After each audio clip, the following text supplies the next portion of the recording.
Hey guys, it's Hart. Going to be talking through my final look core plays for the Sunday main slates here on DraftKings. So make sure to hit the like button and subscribe if you guys want a little bit of a more in-depth quarterback and stacking options video. Check that out. I dropped it yesterday. My 5 favorite quarterback stacks for the slate tomorrow.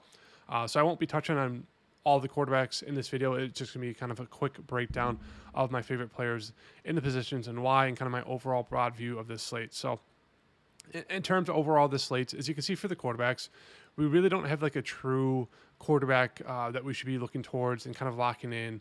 There's no kind of locks in terms of quarterbacks. Like there's no Lamar Jackson, there's no Josh Allen. Obviously, there's no Jalen Hurts, who you can say if he's good or not. But in terms of fantasy points, he's usually locked to go for 20 plus. Obviously not in that Giants game. But yeah, I mean, there's no true spend up quarterback that we're looking to jam in. Thus, it's one of those slates where it's looking like the balance build is going to be the best option, just because the pricing for this week is finally, pretty tight.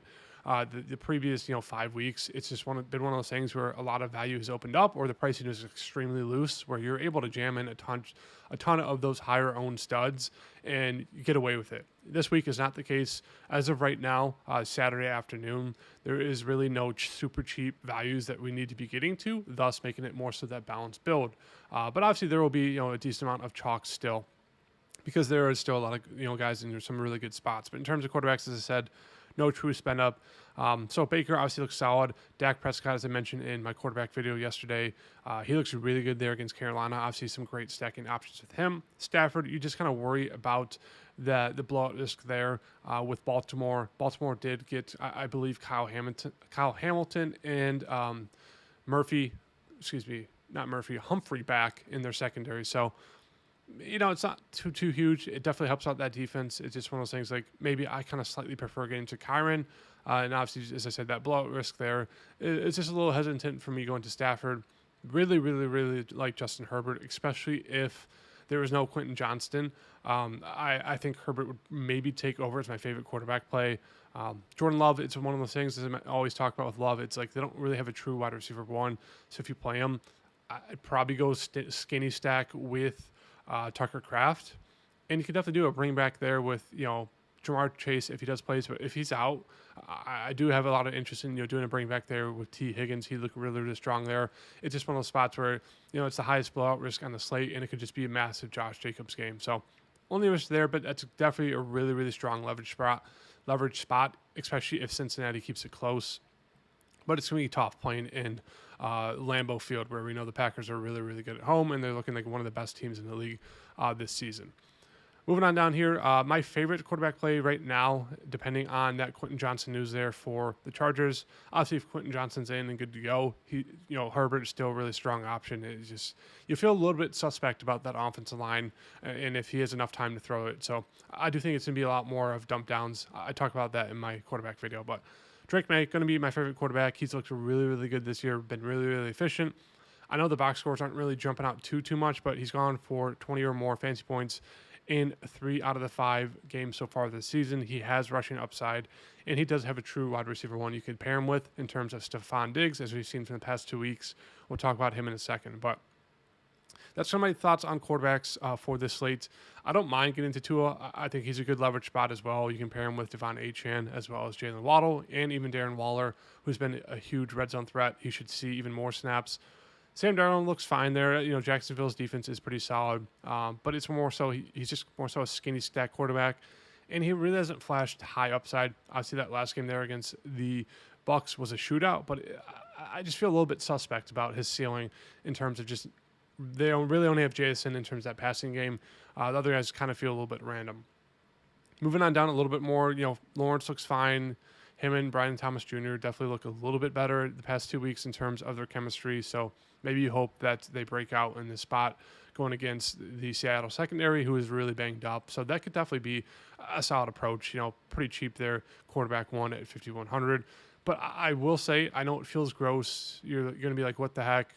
But Bryce Young, Spencer Rattler are both really, really strong options and viable just because, as I said, one of those slates where there's not a true just lock in terms of quarterback one that you want to get to, and they're super, super cheap. And the wide receivers that you could stack them with are really, really cheap as well, and they're in really, really good spots. So one of those things, like, all you really need from Spencer Rattler or Bryce Young is to get you 20 fantasy points. Because that more often than not means that they're going to be feeding their wide receiver ones. Obviously, Ted McMillan for Bryce Young and Spencer Rattler. It would be most likely Chris Olave. Those are really strong options, especially if you're playing 25, 50, 150 lineups. I'd suggest definitely making a few with Spencer Rattler, Bryce Young, just because their savings at quarterback, especially if they go for 20 fancy points, maybe even more if they have strong games. It could really help you save a ton of money and really spend up in other areas where most people will have to kind of pay down to value. So if we take just a quick look for you guys, 4,800 for Bryce Young, as I said in my quarterback video, a little bit more in depth, but they're going against the Cowboys. Obviously, if the Cowboys get up, Bryce Young's had to throw the ball a ton, and being able to pair him with Ted McMillan there, 6,000, as I said before, doesn't look sexy in terms of box score, but it's one of those things he's seen 8 more targets every single game. If he gets in the red zone with his average, he should have a really, really strong game there. And it's one of those spots where they're going against the worst defense in the league in terms of yards per game given up, especially if Dallas gets ahead. Bryce Young's going to have to throw the ball a ton. It just sets up really, really well for a super cheap quarterback and a star wide receiver one. That's very cheap as well. So that's my thoughts there, but we'll just throw Drake May back in there at 5,900. Getting over to the running backs, the most popular running backs for the slate are obviously going to be Christian McCaffrey, Josh Jacobs, Genti's getting a good amount of steam, Javonte Williams, Kyron Williams, moving on down a little bit more, Rashad White, Quinshon Judkins is getting some love as well, Rico Dowdle, one of the chalkiest running backs, and that's really it as of right now. It's kind of those kind of main 7 guys. There's really no routes that you can go wrong with them. Obviously, you can throw Jonathan Taylor as a stud running back as well. Same with Devon Achane. But in terms of kind of my top 3, for me, it's going to be kind of my decision for this slate. It's either I spin up for CMC or I spin up for Puka. You could definitely do both, but as I said, it's going to be hard, finding some value plays that you really like. It's kind of leaning towards a double tight end week, just because there's some good tight end options with value plays. So that's kind of my thoughts there. It's me personally deciding between if I want to go to Puka, if I want to go to CMC. As I said, you could definitely play both, but the pricing is tight. So I like CMC in the spot against Tampa Bay. Pass funnel defense so far. Obviously, the run game has not been there for the 49ers, and it hasn't mattered. He's basically a true wide receiver one in terms of those targets there. So he's my number 1 option. And in terms of number 2/3, I'm trying to decide between Josh Jacobs. I also forgot to mention Kyron Williams in that spot there. He looks really good, especially if you're going to fade Puka and Devontae Adams. Kyron Williams looks like a really, really strong leverage spot at 6,300. We know he can have really solid games there, especially when he gets into the red zone. But yeah, my decision right now is going to be between Josh Jacobs, Javonte Williams, and Rashad White. As of right now, I'm kind of leaning towards Rashad White and Javonte over Josh Jacobs, but we'll see. But in terms of running backs, as I mentioned, those are going to be your top 7 to 8 options. You can definitely get to some other spots if you wanted to, but I'd say just stick with those top 7, 8 options and kind of go from there. Honorable mentions will be Jaylen Warren, who will be back. As you can see, he's been really, really solid. He's been getting a good amount of touches there. But obviously, Kenneth Gainwell's coming off of a really strong game, so maybe he's earned some more touches. It's a split backfield, which we saw through the first 2-3 weeks. Maybe that changes a little bit. Obviously, Ramondre Stevenson, Travion Henderson with no Gibson, they'll be in line for a good amount of work. Michael Carter, running back 1 there for the Cardinals, but I just, it really depends on if Kyler plays. And then obviously Vidal and Haskins there, filling in for Mari and Hampton. I'd prefer Haskins, but as I said, for running backs, I just get to those top 7, 8 guys and kind of, stick with that. In terms of wide receiver, obviously Puka going to be the highest owned wide receiver on the slate and probably the highest owned player on the slate, just because he's got a fantastic matchup here against Baltimore. I mean, we already know about Puka. There's not much else to say. It's just one of those things do you want to play him? If you do, who you're going to sacrifice in your lineup to get to him, because he is pretty expensive there at 8,700, but he looks fantastic. Jamar Chase, once again, I think makes for a great kind of leverage play as a spend-up option there, but it really depends on if he plays. Obviously, if he doesn't play, it looks like T. Higgins will be a really, really strong option, but I really like getting to JSN here against Jacksonville. 7,600. As I mentioned, the first 5 weeks of the season so far, JSN is kind of on the similar level in terms of just efficiency and just how many looks and targets he's getting. And he's been super, super efficient. I guess pushing back on the targets. He hasn't been seeing as much as Puka, but in terms of like efficiency and how well he's been playing and how well he's been doing, as you can see, 20 fantasy points or more in 4 to 5 weeks. He's just been really, really good. Number one option there. He's just commanding a heavy, heavy target share for the Seahawks. So he looks really good as a spend up. I really like that. Moving on down a little bit more, Egbuka, obviously wide receiver 1 there with no Godwin, with no Mike Evans, looks really, really strong. George Pickens, obviously, looks like there's a solid option there to pair with Dak.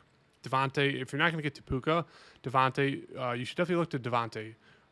Really, really efficient, really, really good still. And if you're not getting to Puka, I definitely recommend getting to Devontae or Kyron Williams as your 2 options there, which can help you leverage off that chalky Puka ownership. As mentioned, Brian Thomas Jr. looks like he's gaining a little bit more chemistry with Trevor Lawrence. Waddle is wide receiver 1.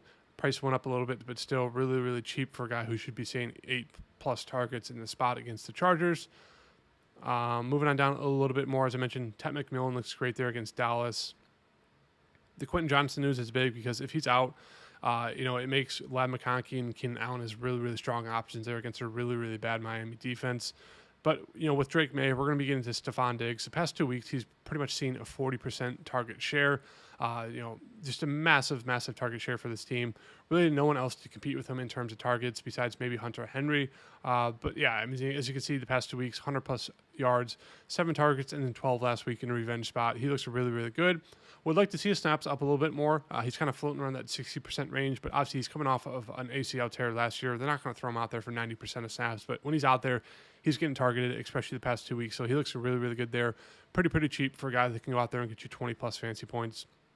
And pairing him with Drake May there looks like a really good option. Moving on down a little bit more, I think Pittman's fine. I really like Marvin Harrison Jr. if Kyler Murray does play. Olave, he'll be a really strong option. His box score doesn't look sexy, but it's one of those things he's going to get peppered with targets, as I mentioned. He's really, really cheap for a guy who's getting 10+ targets every single game. Once again, not finding the end zone, kind of like Tet, but if it happens, 5,100, guys seeing 10+ targets, it makes sense why the ownership's going there. And then for the 49ers, I forgot to mention Mac Jones, but yeah, I mean, the 49ers look really strong, especially if there's no Juwan Jennings in terms of getting to McCaffrey and Kendrick Bourne, who would be really, really strong option there at 5,000. But it all depends on that Juwan Jennings news there. And that's really it. Sure, you can get to Sterling Shepard if you wanted to for the Bucks. But I think I'd rather take a shot and just going to Egbuka, going to Rachaad White, or going to Kate Otten. And that's really it for the wide receivers. As I mentioned, there's not really too many good options in the cheap value play range. You could definitely go to Tolbert, or you could definitely go to Flournoy for the Cowboys if you wanted to. And then moving on to the tight ends, I think for the tight ends, it's pretty clear and cut.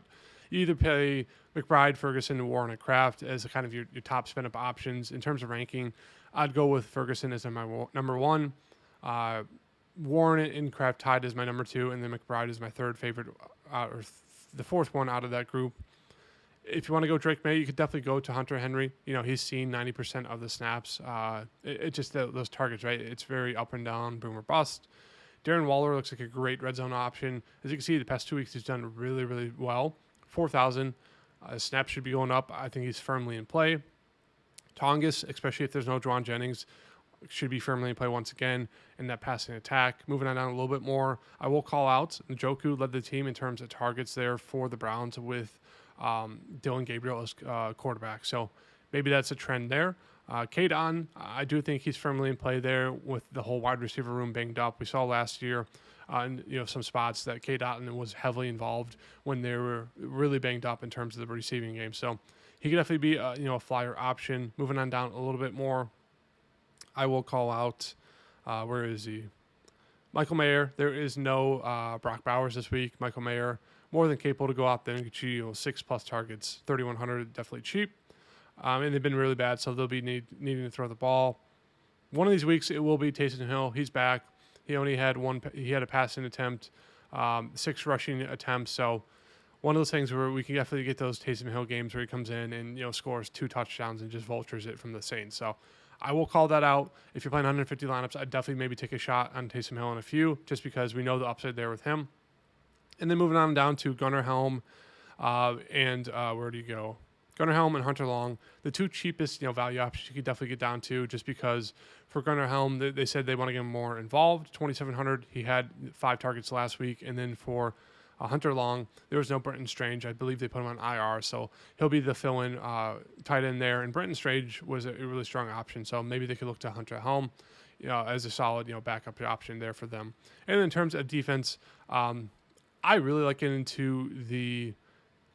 Where are they? The Browns there going against Pittsburgh. I mean, Aaron Rodgers is very immobile. The offense definitely feels a little bit fluky. So this could be one of those kind of gross, slow games. Defenses kind of take over. And I just love the Browns. Defense are really, really strong, really, really good, especially with Myles Garrett. 2,500 for their upside going against Aaron Rodgers. Like, I'm going to take a shot on that. I think it's the best option in terms of cheap defenses. So in terms of court plays, it's going to be Drake May, going to be CMC, going to be JSN, Stephon Diggs, and the Browns defense. As I mentioned, with those running backs, there's like 7, 8 you can definitely go to. I listed my top 3 favorite ones, top 4, and you guys can kind of go from there. In terms of getting different, all it really takes is getting different in 1 or 2 spots. To mention, I think I'm going to be going the double tight end stack, but obviously it's up to you guys. So make sure to hit that like button and subscribe, and I'll see you guys in the next video. Peace.